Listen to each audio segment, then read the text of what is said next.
Hey, y'all. Hey, my name is Jarena. I am 26. I am a mother. I am a wife. I am Nikita. I'm a wife as well. I'm a mother. I am 25. I work with mental health and substance abuse patients. I'm a crafter, event planner, and I'm a graduate of the Grambling State University. Grambling State. Grambling State University. Are you following crowds or are you following clouds? When you say that, elaborate, because I don't get it. Basically, that's just saying, are you doing it for the culture or are you doing it for the kingdom? Okay. Are you following the people and your friends or are you following Christ? Okay, yeah. I would say at one point I was following my friends, but now I'm following Christ. I feel the same way. Yeah. I'll say the same thing. Mm-hmm. So today we're just going to talk about the Israelites a little bit. And now the Israelites were in bondage under the Egyptians. Mm-hmm. They were in slavery for years. And God's promise was to lead them to the promised land. If you would just kind of go into detail about... Okay, the Israelites were, like she said, was in slavery. Didn't we say to you in Egypt, leave us alone, let us serve the Egyptians? It would have been better to serve the Egyptians than to die in the desert. Have rather been enslaved than to serve a God. I mean, than to be free, you know? Mm-hmm. Like, and that's how we are in society. We are so afraid to step out of our comfort zone. We'd rather be enslaved than to do what God has called us to do in the world. God was leading them to the promised land. That was the goal. That's where they were heading to. Mm-hmm. In Exodus chapter 13, verse 21, the Lord guided the Israelites by day with a pillar of cloud, and he provided light at night with a pillar of fire. That was his way of guiding them. The pillar is just a picture of God's faithfulness and lesson that he will never leave you nor forsake you.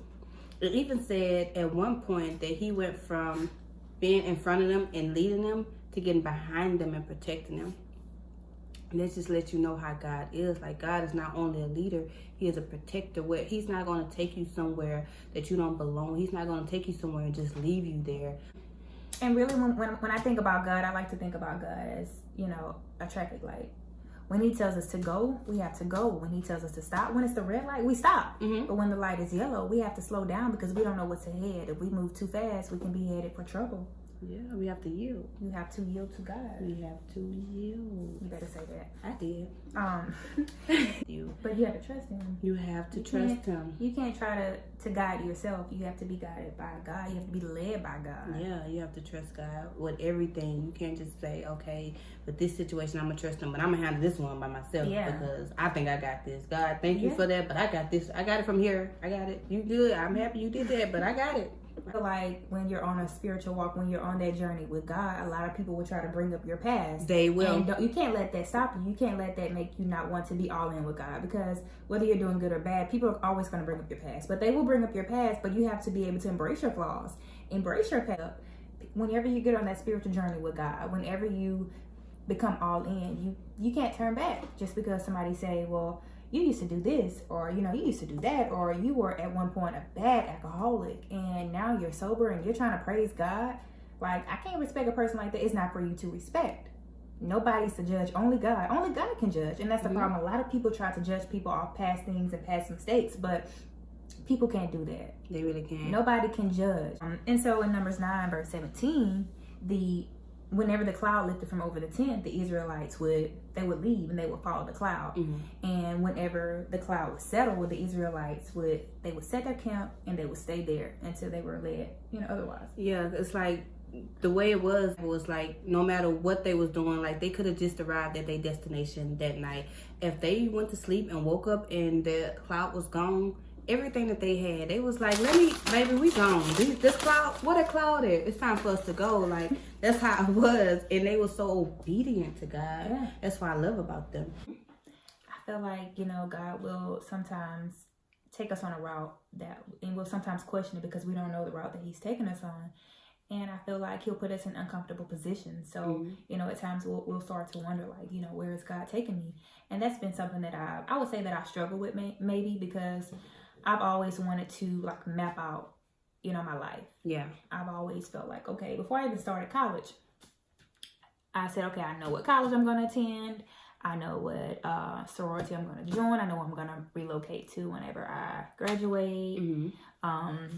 I know you know, what job I want to work on. Yeah. It's like I had everything mapped out already, and I really just didn't give God that opportunity to, you know, do it for me. But of course, the things that I thought I wanted, you know, wasn't what God wanted for me. So basically, you was trying to tell God what you wanted for yourself, Pretty much, instead of letting God tell you what He needed you to do. Okay, I feel like we all have done it before. I feel like, I mean, not purposely, but I feel like we all do it. And for you all out there today, like, I know some of you all are asking God, like, you know, why haven't I gotten married yet? Why haven't I, you know, graduated college yet? Why is life so hard for me? You know, why can't I get into a relationship? Why can't I get this house that I want? You know, my friend just got a house the other day, and you have That's to. how I was when you got your house. Was you jealous though? Was you hating on me? I wasn't jealous. Just hating. I wouldn't say hating. I was happy for you. No, but I understand though. But I was just like, okay, when is it gonna happen for me? Right, and that's how we are. You know, when we see things happening to other people, we sometimes wonder, like, God, where's my blessing? But your blessing is sometimes right around the corner. Yeah. That's why you have to wait on God. A lot of people give up right before they get to their blessing. Yeah. Like, your blessing will be right there, and you be like, you give up. It's too hard. I quit. And that's how sometimes we miss our blessings. Yeah. I just felt like I was trying to drive an airplane. Yeah. I was trying to be the pilot, knowing good and well I don't even know how to navigate a plane. Barely can drive a car. We ain't gonna start.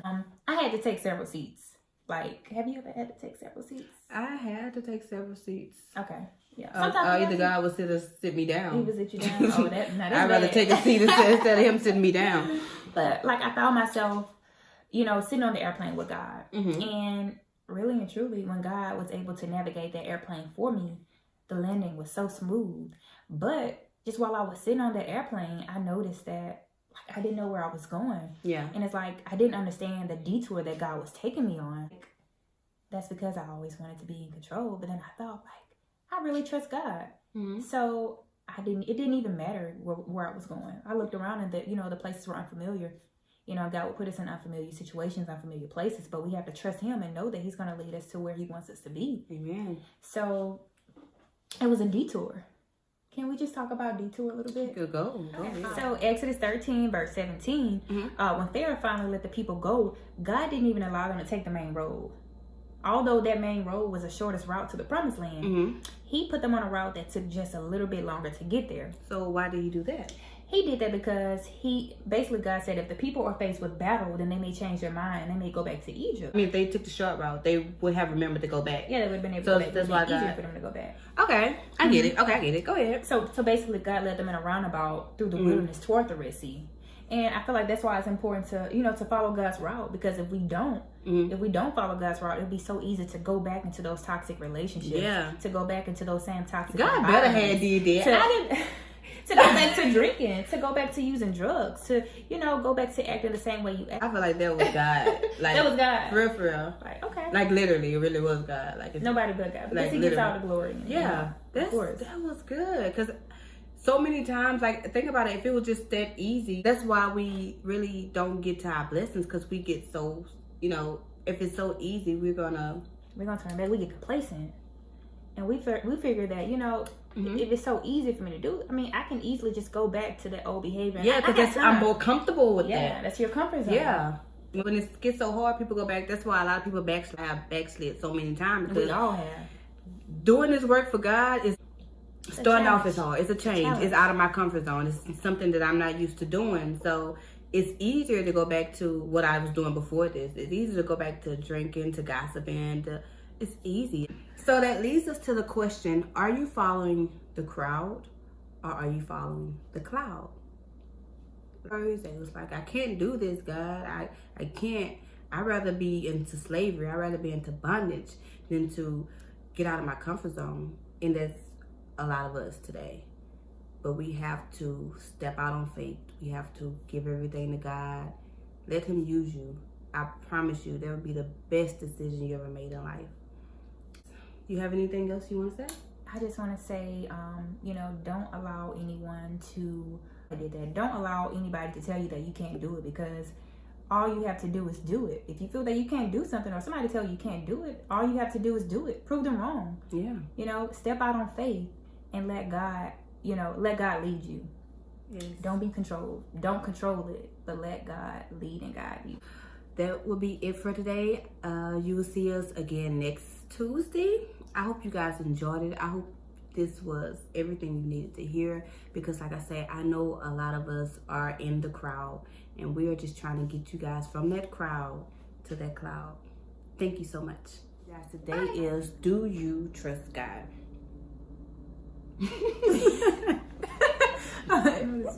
That was just my face. It's my question. But